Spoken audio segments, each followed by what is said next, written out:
Yo, what's up guys? Ayan, magandang gabi sa inyong lahat. Magandang araw, no? Sa lahat ng mga makakapanood nito.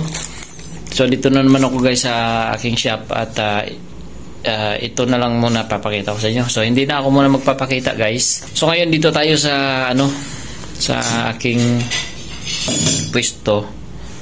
Gagawin natin is unbox natin to. Ito, binuksan ko na to kanina. So, ito ay para sa, member ng Kamaring Mix Vlog, si Idol Katik, si Idol Katik. At saka itong isa para din kay Idol Romjo Vlog Official, yung pana na ginawa natin. So unahin natin ito kasi guys, ito nakaraan kasi gustong gusto ni Idol Katik na sumisid, kaso nga lang wala lang daw siyang antipara.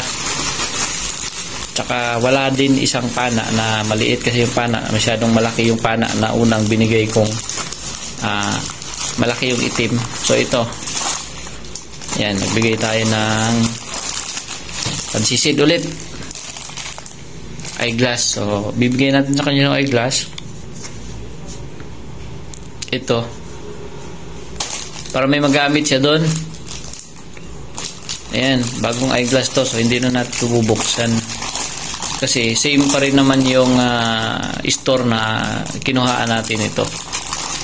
So pwede rin i-check natin siguro to, tignan natin kung sakto ba. So check na lang natin to guys, tignan natin kung sakto yung laman nito sa loob.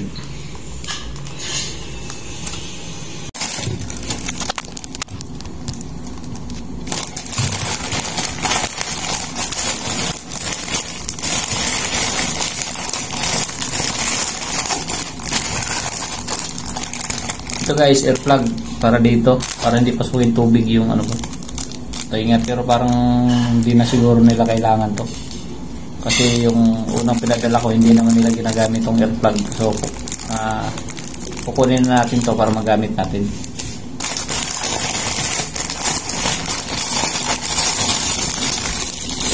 So bago to guys, bago.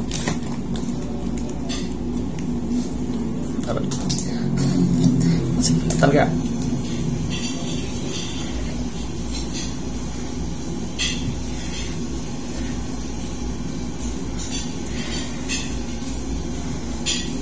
ayos, maganda.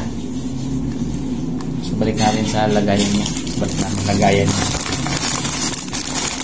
So ito guys yung sunod natin, na pinurma ko kanina. Pag day off ko, pinurma ko to, medyo kumain din ng mga ilang oras to.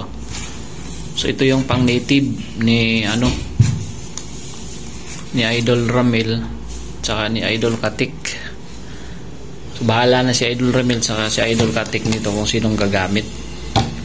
Bali isang piraso lang muna ito, subukan natin kung ano yung outcome nito doon, kung magagamit ba nila o hindi. So yun guys, ito yan, ito ay pang native ni Idol Ramil. So hindi ito di-trigger, trigger nito katulad dati, yung dating pinadala ko sa kanila na pana na malaki, kulay itim, yung pinadala ko kay Idol Romjo. So ito may ilalagay yan dito, ganyan po yan. At ito para sa shop, para dito. So ito yung sa shop niya, maliit lang to. So ginawa ko na rin to kanina. Ito yung sa sima, lagyan ko sima. Ito yung para sa trigger, yan, at para sa sangatan ng sangatan ng ito goma. So itong goma ang ilalagay natin, ito ay galing sa pana na ginawa natin para kay Idol Romjo. So pinalitan ko kasi masyado siyang manipis, masyadong malambot. So papalitan natin ito. So ito na yun kay Idol Katik, o di naman kay Idol Ramil. Bahala na sila kung sinong gagamit. Meron namang luma si Idol Ramel, yung pang native niya, tsaka yung malaki na itim na una nating pinadala noon. So magagamit niya rin yun. So ito din, ito baba-unbox din natin to guys, na actually kanina tinignan ko na to. Ano to?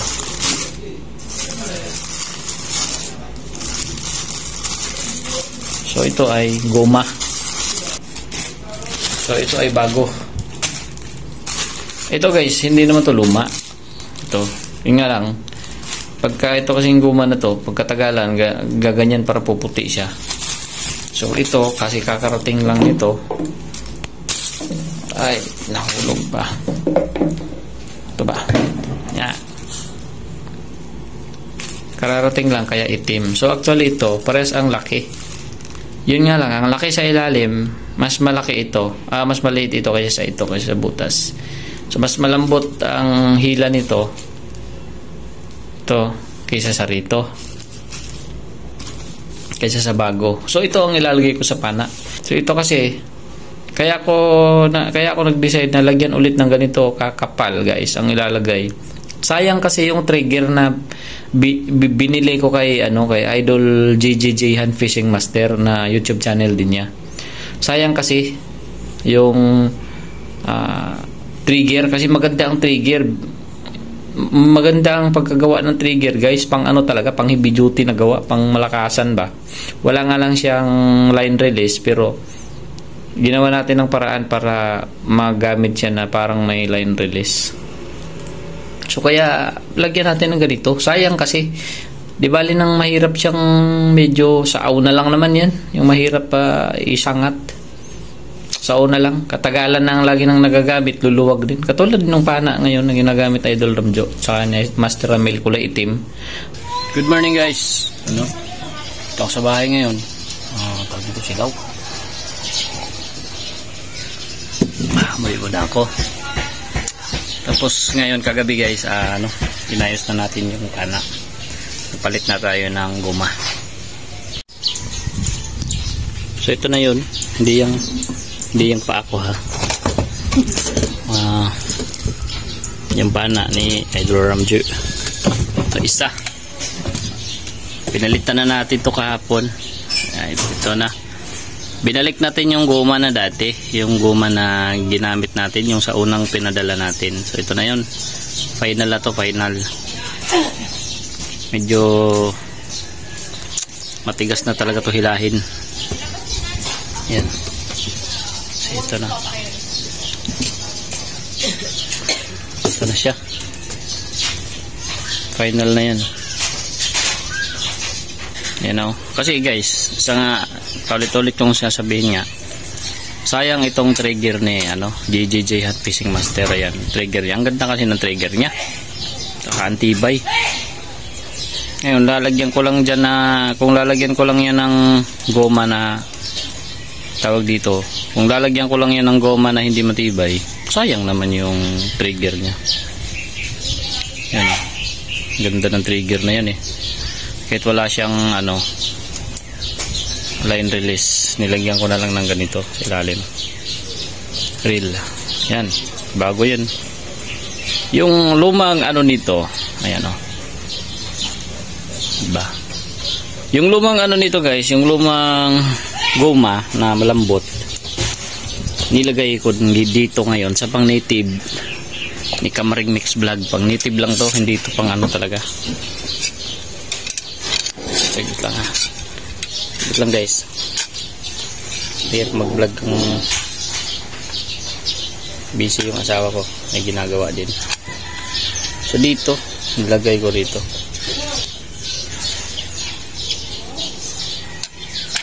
Ba't na-stuck to?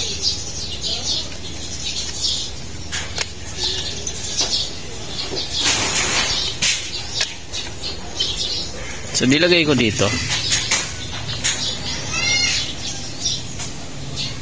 So nilagay ko dito guys yung malambot, ayun may kukumpara mo dun sa yung goma niya, yan makikita niyo yung goma niya, silaw kasi yan di ba? Malaki ang butas. Ayan, stainless po yan, inano ko lang, sinunog. Kasi kailangan kong mabend, kailangan kong matuwid. So nilagay ko rito sa pang native ni Kamaring Mix Vlog. So yan, pang native. Ang style nito, kinuha ko lang din sa ano ni Master Ramil. Silaw dyan. Dito tayo kabila. Yan. Lalong silaw yan. Yan. Lumarga na yung bala. So yan. Ayan.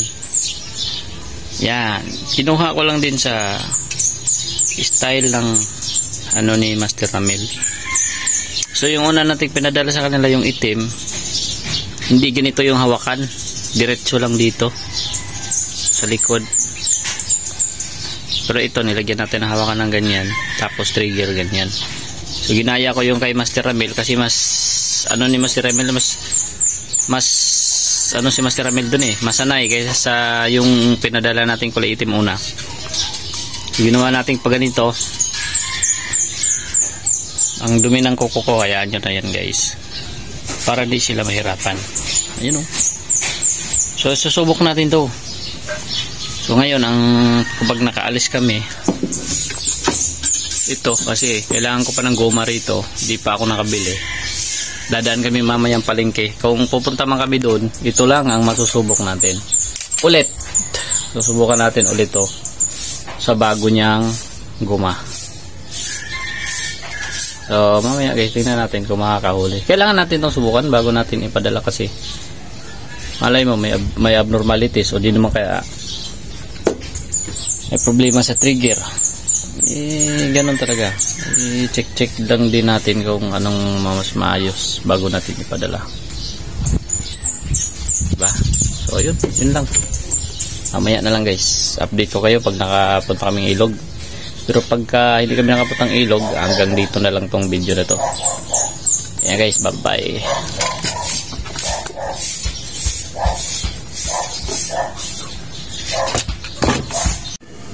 Guys, dito na tayo sa spot. Subukan ko lang to guys, wala namang isda talaga to masyado. Titingnan ko lang. Sabay ligo na rin kasi ako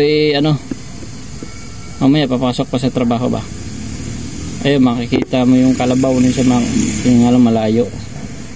Yan, dito kasi parang dam to may naliligo dyan kasama ko yung asawa ko. So yan, siya magbibideo sa atin.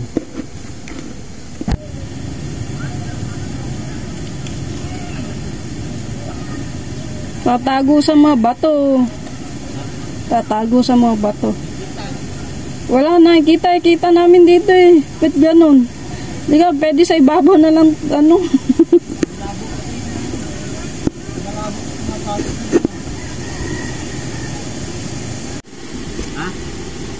Ang laki nito sa Guys, ito na isa. Nahuli ako. Maliit. Maliit lang, pero ano yan, tilapia? Ha? Kilawin mo yan, masarap yan. Oh, pwede ito. Kilawin. Halika dito. Oh. Bubutak naman, bubutak. Wala. Ha? Wala. Oh.